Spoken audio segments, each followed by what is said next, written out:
What is good, everyone? Welcome in to this edition of the Views from the 573. As always, hope you guys are doing well as we continue rolling along with NFL previews. We got training camps going on. We had our first preseason game the other night between the Chargers and Lions. Kind of a bit of a stinker, but nonetheless, football's back, everybody. So from now until March, we got football, college, high school, NFL. We got it back, everybody. We finally made it. So we got that going on with training camps as well, preseason getting started. Yeah, Micah Parsons requesting a trade from Dallas, which I'm sure it'll probably be brought up at some point during the AFC North pod, or maybe I don't know, since it's not AFC North, but um, it's a wild situation to kind of see this go and escalate from now. Micah wants to say like, hey, I want to get out, so it's not every so often you have an edge rusher that's 26 years old and has the resume that he has say like, hey, I want out. So it's just, I really don't get what Jerry is doing here. I really don't. If there's a guy you should pay, it's a guy that's it's one of the best edge rushers in the game right now. He's not the best. I think that's probably reserved for somebody like Myles Garrett, probably. But like he's top two, top three at least. So I don't get it. But nonetheless, that's besides the fact. Today, we're going to be continuing our AFC West discussion. We kind of touched on them a little bit as we kind of took our usual annual break. We talked Mizzou and Chiefs. Rebecca and I did, and that's always fun. And we kind of talked a little bit about the rest of the teams in this division, kind of where they stack up, with the Chiefs. And like, could we potentially have a three-team division where three teams make the playoffs? Could it be? I mean, honestly, any one of these four teams could make the playoffs. I did say I did have a thought about who I thought the team that would be in that fourth place spot would be, and we're going to tackle that. We're going to get into that on this edition of the show. So buckle up, everybody. It's going to be fun talking about the rest of this division. If you guys have not yet checked out our previous episodes, we got all the NFC, and this is our first foray into the AFC with all these AFC West teams. So excited to dive more into this conference, and we'll be doing that here, talking about the rest of the three teams in the AFC West. So if you haven't checked those out, all those are up on YouTube. Where you guys get your podcasts, check out all those platforms, check out the videos and the audio content, whichever one you prefer. If you're a visual person like me, that's what the videos are there for. But if you like to, listen to audio, listen to these on the road or exercising or whatever, then go check out the audio. So those are out there. College football, we've been doing that as well. We got two up already. We got our ACC preview. We got our Big 12 preview. And next up, we got the Big 10.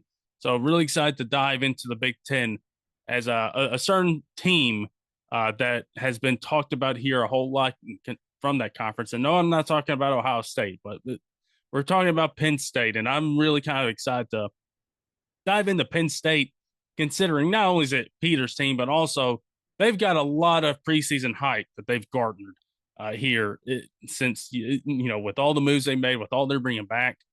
But we'll talk about them, and we got college football coming up here really soon. The first game of the season's coming up, and really excited. Again, football's back. I know we're all excited about that. We made it. So let's dive into the AFC West, shall we? Let's dive into these other three teams, and let's start off. Let's start off with, I think, the team that I am going to have fourth in this division. If I had to say, if I had to, think about, okay, who would I think finishes last place in this division? I think it is the Las Vegas Raiders. Now, that being said, there are some things I did like about what the Raiders did this offseason. So let's dive into them. And as always, if you watch the videos, we got graphics up here. I will make a note. Some of the things on the graphics have changed. Like I know with Denver, we're going to talk about them. Zach Allen just got extended. So that's not up there. So a lot of extensions have happened since the time I've made those graphics. So we'll get into that when we get into that. But let's talk about the Raiders. Busy offseason and a lot of additions to the roster, a lot of additions to the coaching staff. They did retain Patrick Graham, the defensive coordinator. So he's a holdover from last staff. But we got Pete Carroll coming back as a head coach, Chip Kelly making his way back to the NFL as the offensive coordinator coming from Ohio State. We also got Max Crosby. Speaking of extensions, him getting a big time extension, and at the time was the highest paid player, non quarterback in league history. And it seemed like that got passed over twice, so in fairly short order, too. So he gets a big contract extension. Malcolm Kuntz is coming back. Adam Butler, defensive tackles, coming back. Then we start to get into who they added this offseason. A couple of notable ones. Jeremy Chin is coming in on a 2-year deal. Alex Kappa coming in as a guard on a 2-year deal. Landon Roberts coming in at linebacker. But the big note, the big acquisition is Geno Smith coming over from the Seahawks via a trade and also getting an extension that's 2 years, $75 million, whole lot of money guaranteed. That contract is going to carry him on over to the Raiders roster through at least 2027. So a couple of years at least. Some of the guys that they end up losing, Gardner Minshew, Alex Madsen, Andre James, Nate Hobbs, who went on inside that big contract with Green Bay. You had Divine Diablo, Robert Spillane, Trevon Moehrig, and then Christian Wilkins is a late addition here. Is not up there on the graphic because of what's been going on with him and maybe not rehabbing, that injury and the way the Raiders won. And then also got a couple other things going on that have been really strange. So that's been a late addition here. So that's a big loss for them he was their big signing last year in free agency. So you lose him. And so you're already down a defensive tackle here, a really good one after this latest turn of events for him. So let's take a look at the draft. And I think I remember liking this draft fairly well, thinking about it and liking what kind of their plan was. Ashton Janey, of course, was their first round pick. It kind of fits, and we'll get into more of that. The second round pick, they took Jack Besh. They had 1, 2, third round picks. I almost said 3, but they took Dorian Porter, the long corner out of Iowa State, big guy, 6'3", 6'4". They took Caleb Rogers from Texas Tech there in the third round at 98. Then they went Dante Thornton and took him in the fourth round at 108, and Tonka Hemingway from South Carolina. I almost said USC because in my notes I have USC, but I have an E at the end. So that's for the USC East. So almost got mixed up there with my own notes. So that's what the Raiders were up to this offseason. And I think, listen, I get it. I think if you got Tom Brady as part of your ownership group, I think the clear MO is that, hey, we want to win now. We want to kind of get some adults in the room that have been there before, have done that have been a part of great organizations that know what they're doing and have seen a whole lot of things in this league. And I very clearly see why they went out and got Pete Carroll to be their head coach and why they got Geno Smith to be their quarterback. And I was thinking about it, and it's like, okay, they overlap because Geno really kind of took over in 22. And then Geno had that great year in 23 and had a decent year last year, but not as great as his 23 season. So they overlap. So they know each other. They've been a part of the same team before, and they're both adults. They've seen a lot of stuff in the NFL. So I think that was very clearly where they wanted to go. It makes a whole lot of sense as to like, hey, we want to get some adults in the room. And you take a look at the division. You take a look at who's the coach for each of these teams. You got Andy Reid, Jim Harbaugh, you had Pete Carroll to that, and you got Sean Payton. All really good head coaches. All have had various levels of success in this league, wherever they've gone. So it makes sense that you go and get a guy like Pete Carroll that's had success in Seattle to try to bring that over to the Raiders, who have not had a whole lot of success in the last several years, and bring him on over to be your head coach. So I think it makes total sense. And also, I also think it makes total sense that his top 2 players on offense are a tight end and a running back, particularly a running back.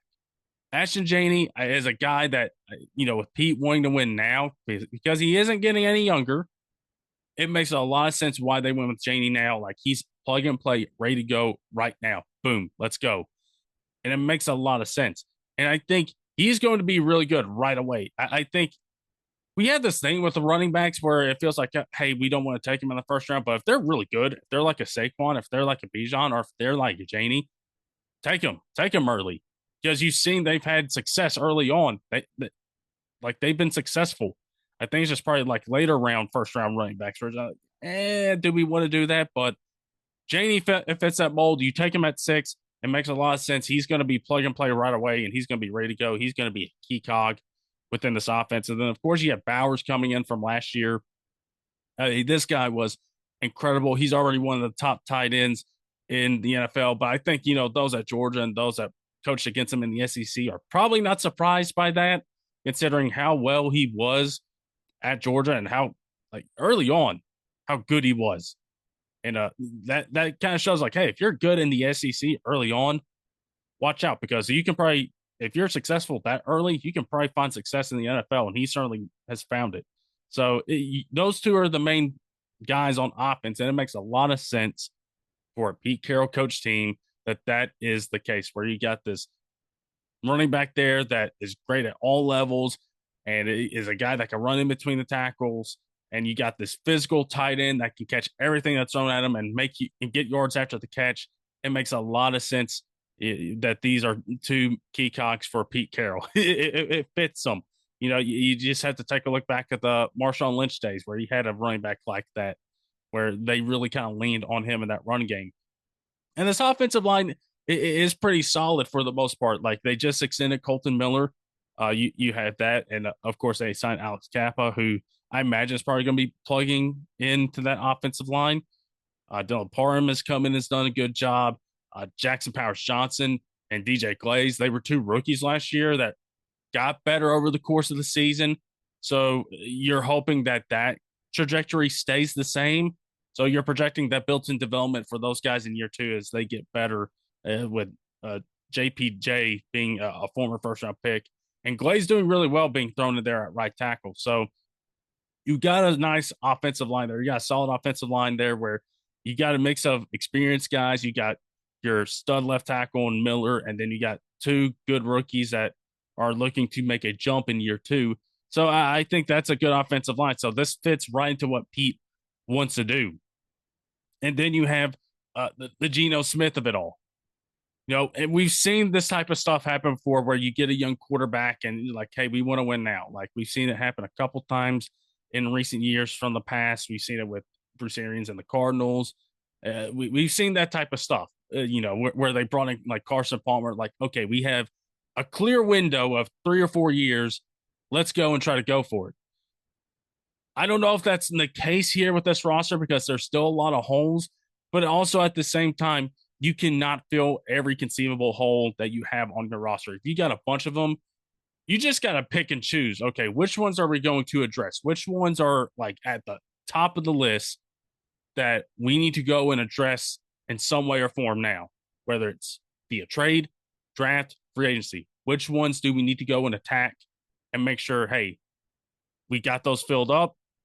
And now those positions that were down lower on the totem pole, they now rise up and like, okay, we can go and attack them now. Unless some other position pops up where you need something, in which case, I mean, that happens. that definitely happens, but it's clear that they could not fill all those roles in this one offseason. So it's a very clear type of, hey, we need adults in the room. We have this little bit of a window here right now with a guy in Geno that's been really good over the course of the last few years. And I think it makes a lot of sense why they went for him after they, try to go get Matt Stafford, try to get a couple other guys in there. It didn't work out, and they made the move and went and got Geno. So I actually don't mind this move and getting Geno, who's been really good. It's just I think also it gives them a couple years to kind of figure out, okay, who are going to be our like building blocks, who are going to be our main guys. And, you just kind of take a look at the draft, and they feel like, hey, Janie is definitely a guy. Besh, they feel like can be a contributor right away. Porter, Caleb Rogers, Thornton. It feels like those guys, they're going to try to figure out, okay, can those guys be building blocks for us on offense and defense. And then we take a look in a couple years. Okay, Geno is probably done. You don't know how long Pete's going to stay because I think Pete's contract is from this season on to 2027 too. So it's it runs the same time as Geno's.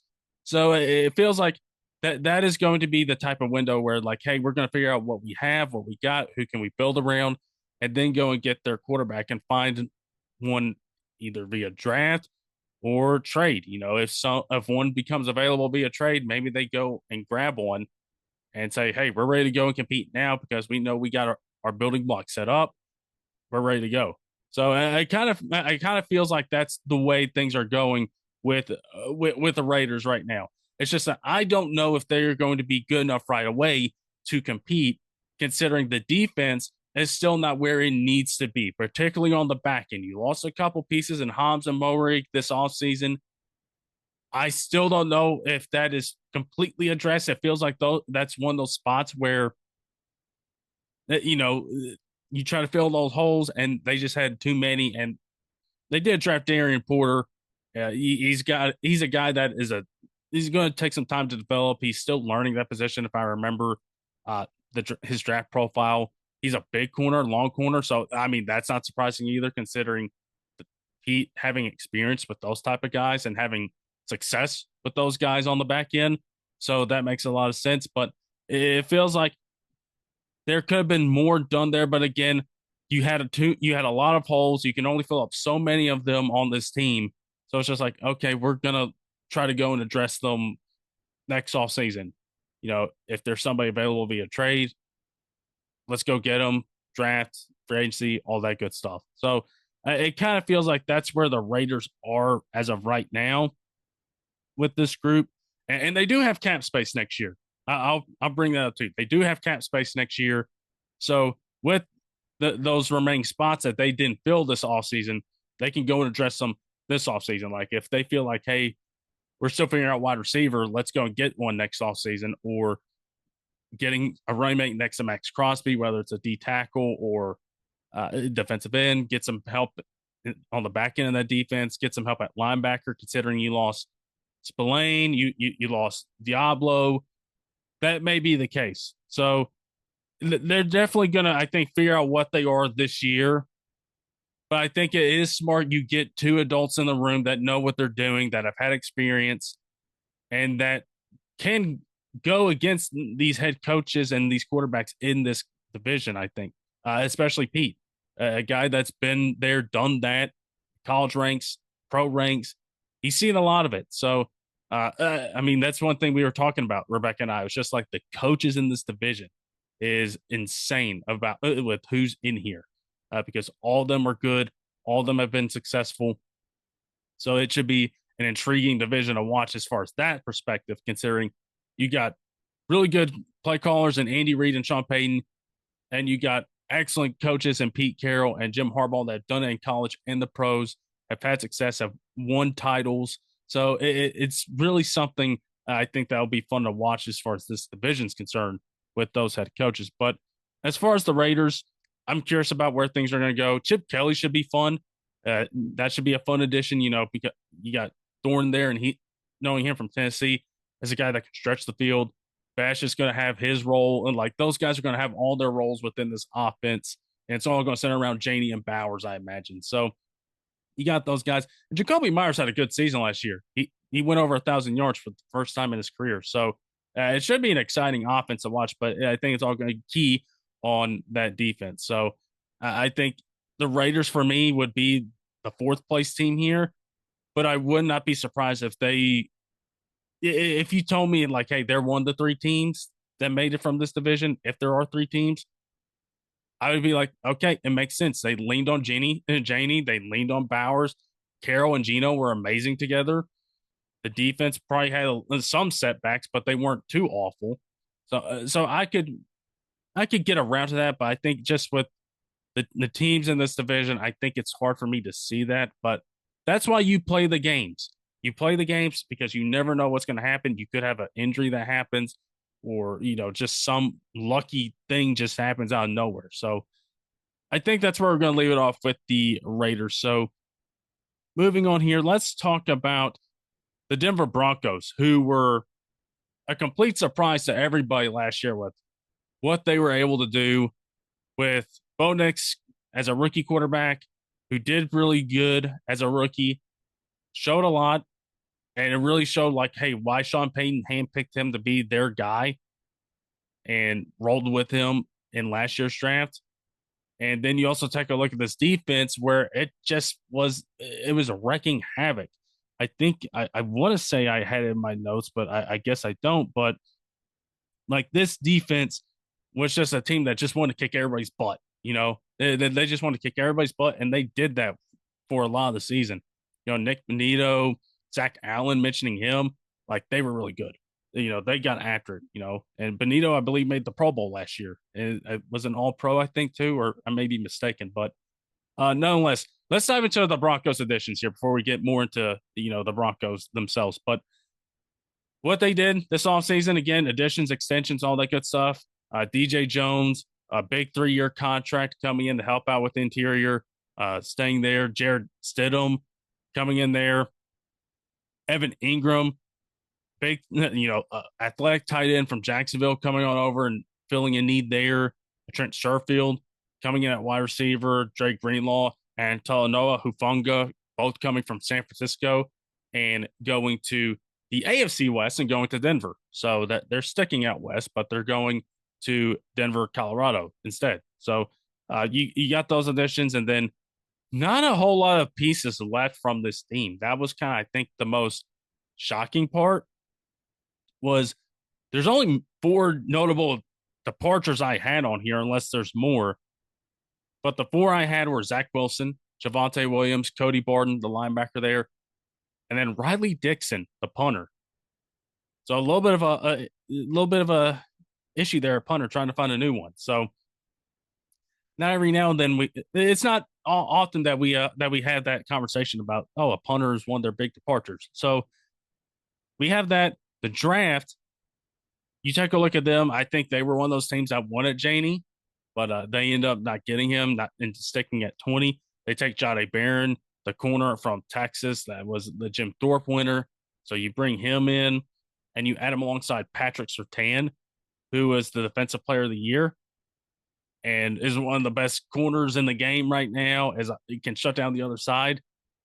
It's going to be an elite secondary with those two, I think. Then you got RJ Harvey, the running back from UCF, at the end of round 2. Pat Bryant, the receiver from Illinois, in round 3. And also in round 3, Savion Jones, the edge rusher from LSU. So, again, this Broncos team was a surprise from a year ago. They're now a little bit ahead of schedule, I think. For Sean Payton, that's probably not the case. But I think with how this team was last year, they're probably a little bit of ahead of schedule as to where they wanted to be. Bo Nix was absolutely incredible last year, only behind Jaden Daniels for how good he was, led this team to the playoffs. And they were a good offense. The offensive line was really good. They were healthy for the most part, and you hope that stays the same. Although, like we've talked about with how teams have so many injuries, and then the next year, you don't expect that to carry over. I feel like that is vice versa, with being healthy. And I feel like that could maybe be the case here as well. So I don't really know if that's going to be the case, but if it is, then I think this offense is going to be really good again. It's going to be really fun. It's just I think they need a little bit more explosiveness. Cortland Sutton, you know what he is. He's not the most explosive receiver. Marvin Mims is probably was their big play threat last year, but as a guy that doesn't get all that many touches for how explosive he is, and I hope Sean Payton kind of does something with that and gets him more touches, because the guy is a big play threat, I think, waiting to happen. And if I remember right, that's one of Matt's guys too.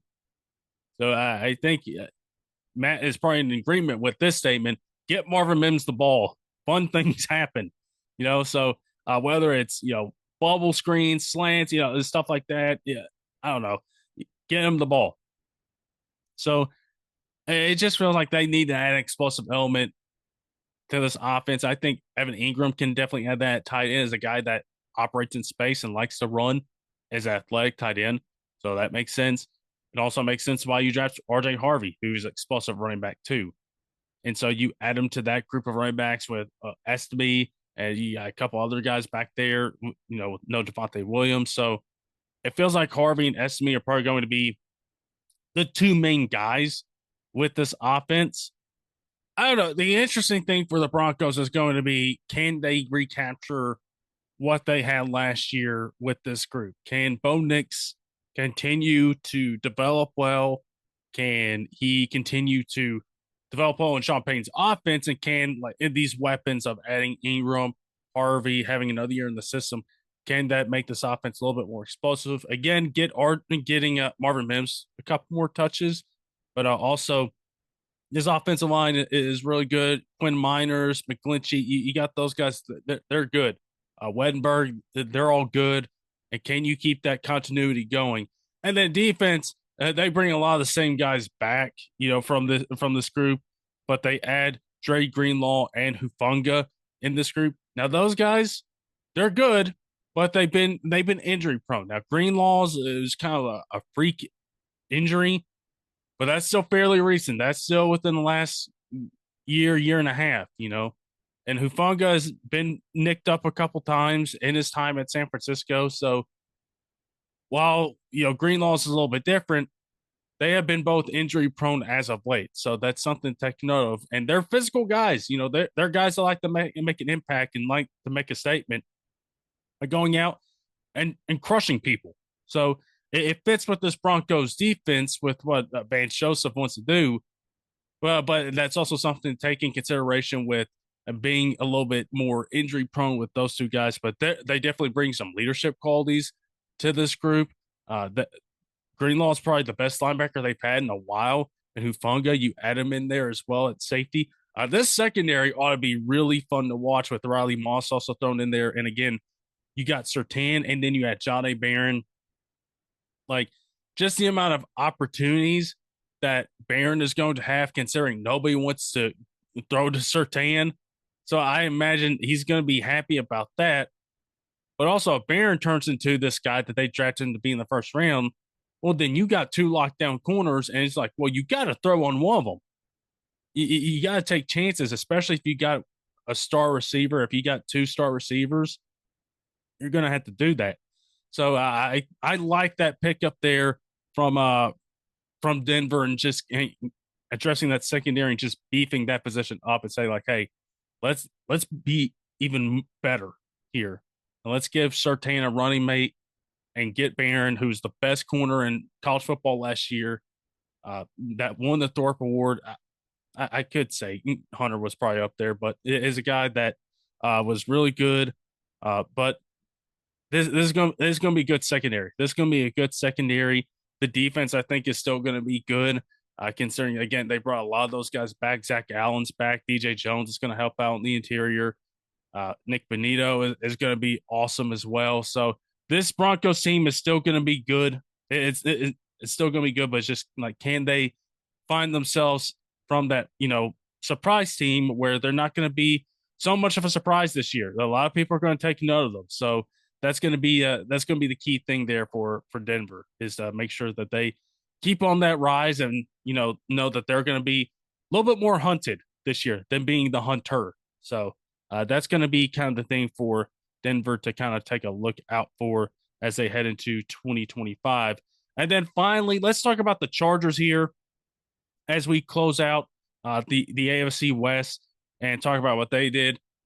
So taking a look at their additions, Khalil Mack is back. Elijah Molden is back. Then a lot of different additions. Bradley Bozeman is back. They bring him back on a one-year deal.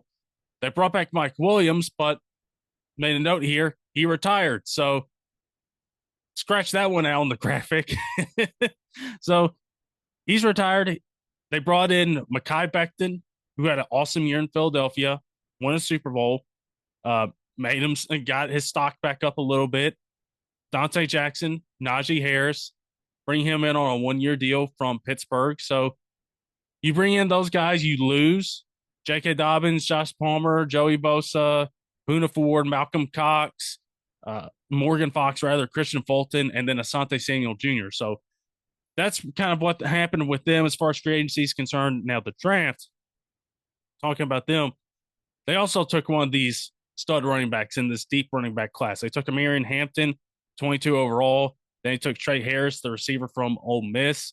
And then they also took in the third round, they took Jamari Caldwell, the big defensive tackle from Oregon.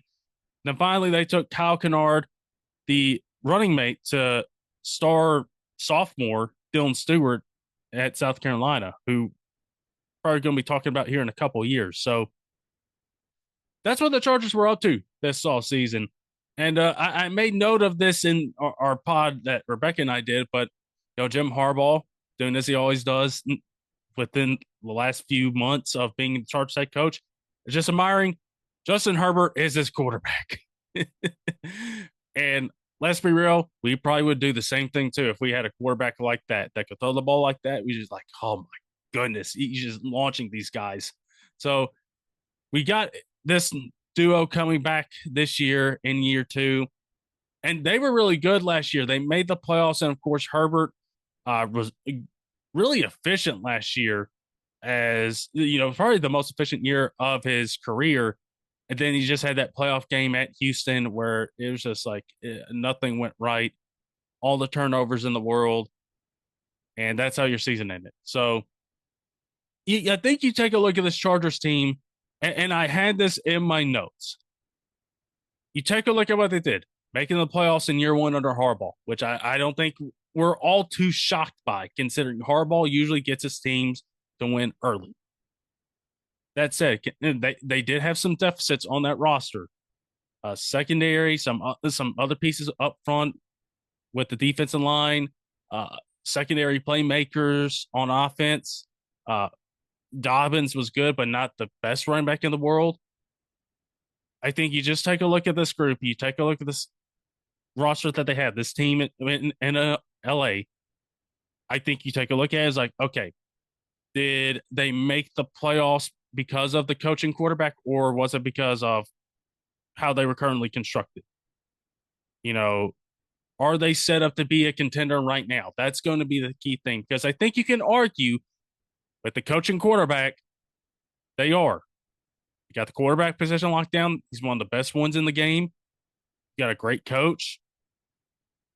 But I think it's the other parts of the roster that are probably the ones holding them back from saying like, okay, we are contending, because I still think they are building. And very clearly, I think from this roster here, they did not go out and spend a whole lot of money. They're kind of the opposite of a surprise playoff team, kind of like Denver. Denver, LA, they're kind of like different. Like, the Broncos do have a young quarterback, but they didn't do a whole lot what teams with young quarterbacks who suddenly make the playoffs in year one do. They didn't go out and spend all their money all willy-nilly. They didn't go out and make all these big acquisitions like, here, look at this shiny toy, we're bringing them in. I mean, again, if you take a look at what the Broncos did, their two big additions, Greenlaw and Hufanga, and then you bring back DJ Jones. I mean, that's fine. And then you also just take a look at the moves Chargers made. The biggest deal they probably made was for Mekhi Becton, as far as like 2 years, $20 million. That was probably their biggest deal, and bringing him in. So it feels very much like, hey, we're still working towards being the team that we want to be under Jim Harbaugh on the offense side, under Greg Roman and the type of style that he wants to do, and Herbert getting better within this Greg Roman offense and trying to add more pieces around him. I think it's still very clear. It's a good team, but there's still a lot to work towards. So I think we're kind of wondering like, okay, should this team have done more? Should they have been a team like, Washington, or, should they have been a team like Houston? They got the quarterback stuff figured out, and it's kind of harder to do stuff with a veteran quarterback extension. But I think it makes a lot of sense why they made the moves in the offseason that they did, and just saying, hey, we're continuing to build, we're continuing to add. I still think probably more could have been done on the back end of the secondary. I still think that. I also still think, probably another edge rusher. Now, Bosa was hurt. Yes. Sometimes he was productive. Sometimes he wasn't. I still don't know if I like adding just, Kyle Kennard in that group and have guys like Tuitu Pelotu, who did have a good season last year. He did have a good season, led the team in sacks at 8.5. I just don't know. I feel like you probably could have added somebody else there as well. Then you lose Puna Ford. You hope Jamari Caldwell comes in as a rookie and does well, but it's a still a third round rookie that you're hoping to come in and help fill up that gap pretty quickly. So I really don't know. And you're also hoping, Deshaun Hand, Justin Eboji to come in and do that stuff as well. But I feel like there could have been more pieces, but it feels like this is a team that is still looking to build up, get building blocks around Herbert. McConkey was awesome last year. He was excellent last year, and you got them over. He was 1,000-yard receiver, was awesome last year, caught everything thrown to his way, and kind of like Brock, because if you watch them at Georgia, they're kind of the same thing. Caught everything and got yards after catch, and had really sure hands. So it's not surprising that he had a good year, but probably surprising that he had as good of a year as he did. So you're hoping that that continues to happen. Trey Harris, it feels like, is going to be that guy they want to be that X receiver for him. Quentin Johnson is still trying to get his feet under him, still trying to develop. He's still dropping the ball. So you're like, come on, man, get it together, because you're a talented receiver. And if he comes into his own, if he does, get better, if he does address the drop issues, then that could be a key factor for this offense in taking a step up. But I also do like what they did with the running game. With the passing game aside, they got the running game to help complement with all this stuff. And we know who the coordinator is. Again, it's Greg Roman. And we know he likes to run the ball. So what is it? What do they go and do? They say, like, hey, let's go get more physical up front. Let's go get Mekhi Becton, who's a big guard. We get Bozeman back. You add him to that group. And then you also just bring in some other guys like Andre James. You saw Trey Pipkins there. You have Zion Johnson, who they may or may not move to center. We'll have to see, but you got your tackle situation figured out. Slater just agreed to an extension. Then Joe Alt was awesome last year, so you got that figured out. It's just the interior. But Becton was clearly a thing like, hey, let's get physical up front, and then adding Hampton to that group definitely signified that. And I think Hampton and Harris could be a good duo. It sounds like they're going to be a 1-2 punch. And Harris is really durable. He's a durable guy. It's just like a 1-year prove it deal, I think, for him in this case. So I think they're going to be good this year. And I mean, Najee knows what Greg Roman's about, even though he's not played in that offense. He's had experience in like how that was with Baltimore. So it does feel like this run game is going to be really good. It's just if that pass game can get better, and if that interior offensive line can, find those pieces there, because they're still figuring that out. Like, who's going to be center, who's going to be our guard. It feels like Becton is going to slide right into right guard alongside Joe Alt. It's like, who's going to be the center? Is it going to be Zion Johnson or Andre James, Bozeman? You got Pipkins there. They got options there, but they got to figure out, okay, where are those other two pieces going to fit alongside the rest of this offensive line? So I really don't know. But it feels like a team that's still clearly looking to get some more building blocks. I mean, Herbert, of course, is the obvious one, but Slater and keeping him on, Altus and McConkey, you get 2 from last year. You hope Amir and Hampton can be another one for you in this draft, and maybe Trey Harris can potentially be one for you down the road. So it just feels like, again, it goes back to like, were we thinking of this team like this because of the coach and quarterback? And maybe I think that's probably the case, because you take a look at the rest of the roster and there's still some question marks that you have there with certain position groups, with how the defense is going to look, with, Khalil Mack is still playing. How's that front seven going to look there? Yeah, I think you're hoping some young guys like Junior Colson are going to take a leap in year 2 after being banged up a whole lot for their rookie season. So I think it's just like all that stuff is just trying to figure all that out in this upcoming season, try to figure out, okay, who are going to be the guys that are going to be the building blocks that we can continue to add and build around for this team, while we got Herbert, who's still a young quarterback in this league, who's on that big veteran extension. How can we make the most of this time here that we have with Herbert and with Harbaugh coming into year 2? So I mean, I think they're going to be good this year. I still think that's a good duo right there. Harbaugh again, continue he wins early. I think that's going to be the case. It's just like how much can they win this year? Can some of these younger guys get can their trajectory can that trend go up and up and up like it was at the end of the season? Can Hampton be the guy they've been missing there at running back? And can he and Najee be a duo? That's I think those are going to be some of the questions that I have and that are going to need to be answered here into year two of the Jim Harbaugh era because it was a solid year. It was a good year. They made the playoffs and all that stuff. Herbert was very efficient last year. It's just figuring all that stuff out. So again, this team is going to be good. I would think them and the Broncos are probably going to be 2-3 in this division with the Raiders 4. But again, who knows with this division? Somebody could take a step back. Somebody could take a step up. So I have to see again. That's why the games are played. So that's where I'm going to leave it for the Chargers and for the AFC West. So again, it's a really fun division to kind of start off here with our AFC side of the previews. So thank you guys so much for tuning in. And as always, again, check out the NFC preview pods on YouTube, on whatever podcast platform you prefer. We have all those episodes up. We got our ACC and we got our Big 12 previews up there, audio only. So go check those out. If you like Mizzou and if you want to know, hey, what do we think about the Chiefs? Well, Rebecca and we did that. That's up there on YouTube and on podcast platforms everywhere. So you can check that out. And I'm thinking of something else, entertainment. We got a couple fun things coming up. Of course, Charles and I just did our Superman pod. So if you want to check that out, don't listen to that. Peter and I were going to be talking about that and Fantastic Four here soon. And really excited about that. And Charles wants to talk about Fantastic Four. So I anticipate we'll be doing that down the road.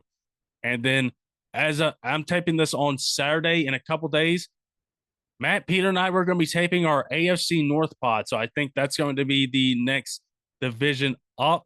And I'm really excited to do that one. As always, I'm excited to do these annual pods with all the gang here, and particularly with the AFC North. I'm really excited to hear what Matt has to say, considering what Rebecca was saying about the Ravens pre-show, post-show, and during the show about the Ravens in general. And then also see what Peter has to say about his Steelers, and see what he has to say about Aaron Rodgers being his new quarterback. So we'll have to see, but excited about that. And I think that's everything. So let's go and get on out here, everybody. Again, thank you so much for tuning in, and we'll talk to you guys soon.